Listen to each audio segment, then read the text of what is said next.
Why not you?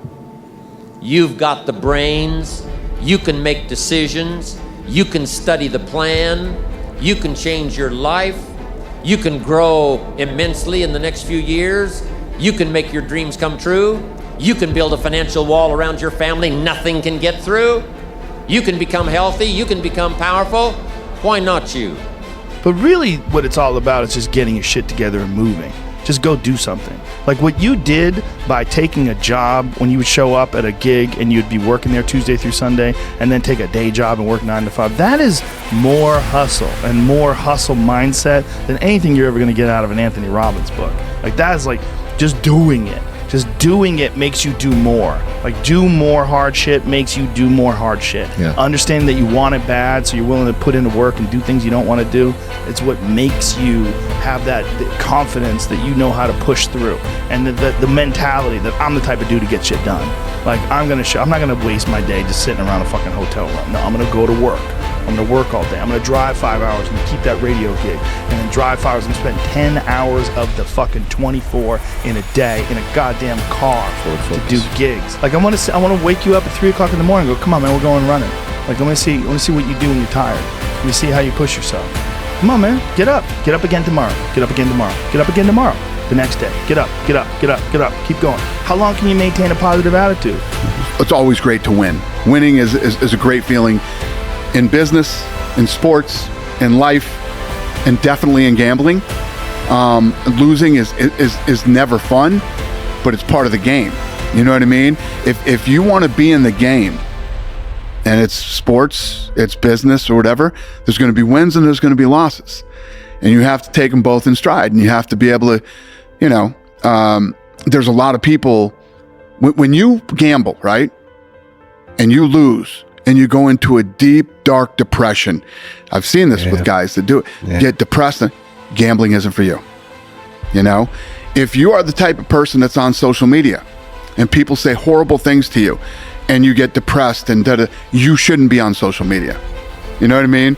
These are all part of being in the game. When you're in the fucking game, great things happen and really bad things happen. And you got to take it all in stride. And you got to pick yourself up the next day, strap your fucking shoes back on, and get out there and go to fucking war again. That's how it works. That's some Goggins shit right there. All right. I love that motivational speech. It's the truth, though. Yeah, it is. It's the truth, though. Listen, every day when you get out of bed, life's standing right there to kick you in the fucking face, man. Could be anything. Could be you get up and you walk downstairs, you got a fucking flat tire, and you're late for work, and you got this and that. Life is going to throw all kinds of crazy shit at you, right? And you have to be ready for it, and you got to fucking deal with it. You can't curl up into a ball. You can't run away from it. You can't hide. You have to take all this shit head on. You have to get up every day. When I get up out of bed, I strap up and I'm getting ready for fucking war. Because I know I'm coming in here. I know a bunch of bad shit's going to happen that I'm going to have to fucking deal with. Most people's definition of work is a negative one, which is why they abhor it, which is also why they misunderstand so many people who quote, I'll say quote here, are successful or ahead of them or whatever, is that both people, one person says the word work and the other person hears the word pain. And so the first step to like becoming more successful is understanding the language that the people who are successful are using. They're actually defining the word differently. And so whatever that thing is that you actually enjoy doing, where you lose track of time when you're in it, even if it's challenging, but usually it is challenging, right? Like it's not easy because then it's boring, right? Which is also why the uncertainty thing is so key, right? To not knowing if it's gonna work or not. You are gonna work though, either way.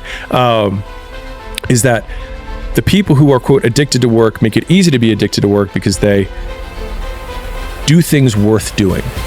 And I think a lot of it is coming down to making sure that you take the few precious seconds that we have to do the few things that are worth doing for the rest of your life. When your mind knows it's not going to quit, and this is what I found out, this is my 40% rule. When your mind knows it's not going to quit, your body will adapt to whatever is in front of it. I ended up running 20 more miles. I did 101 miles in 19 hours and 6 minutes. And that one day changed, that 19 hours. It wasn't SEAL training, it wasn't Ranger School, it wasn't Delta Force, it wasn't any of that crap I went through. It was this 19 hours and 6 minutes that forever changed my life, to know that we as human beings are capable of anything. And we don't need any special kind of parents or tools to get there. So I end you with this. Don't stop when you're tired. Stop when you're done. Thank you very much. You're going to lose sleep. You'll doubt whether it'll work. You'll stress to make ends meet.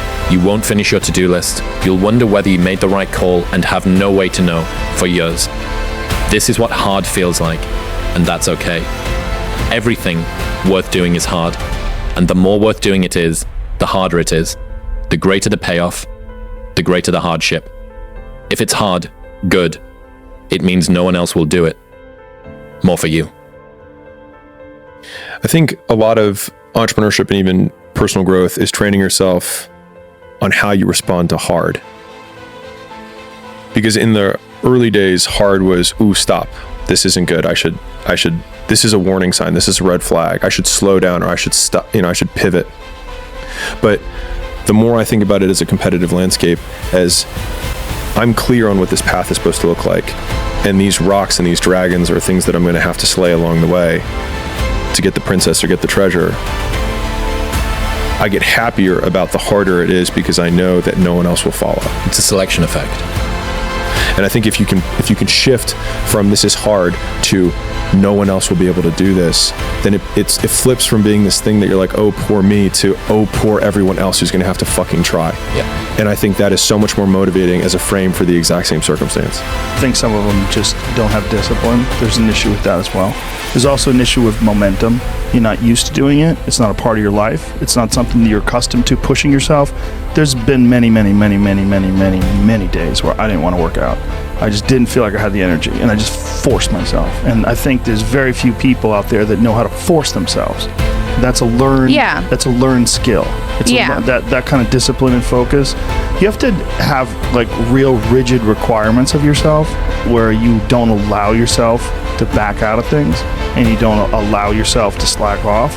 And I don't think people put those kind of requirements on themselves as if it's it is a daily principle of life, like what you must get done. You know, you must brush your teeth, you must exercise for 45 minutes.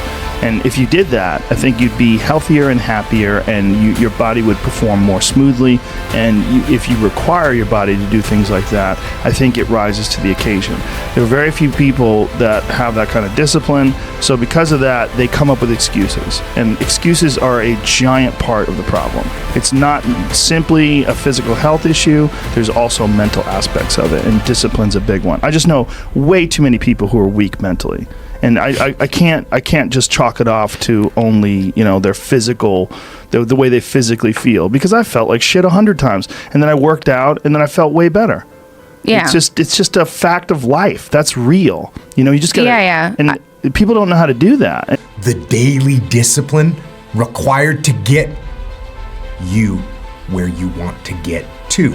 Those little positive things add up too. And it's obvious, and we know it, but here's the question, why don't we do them? Why don't we do them? Well, it's because, in most cases, it's because they add up slowly. They add up so slowly that you don't really notice the results, right? One day in the gym is basically imperceivable. 2 days in the gym, you don't recognize any change whatsoever. 100 days in the gym, and you're almost a new person. Right? You've seen those before and after pictures. One day of playing guitar, you can barely play one chord. 100 days of practicing guitar, and you can play literally almost any song. An hour of writing,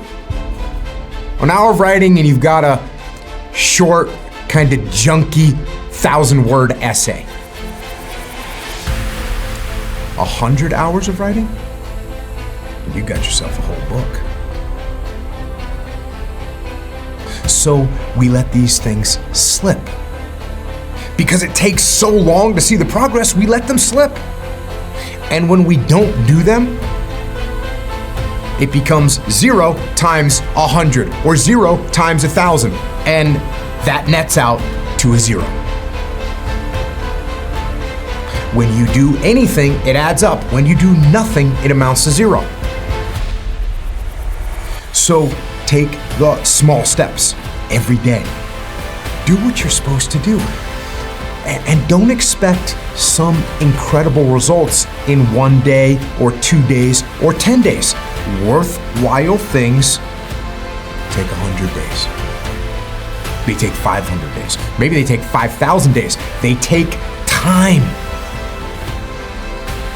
But it's little steps that add up. So put in the daily effort. Let that be your reward. Reward yourself. Feel gratification from knowing that you moved the needle, even just a little bit. Rome wasn't built in a day.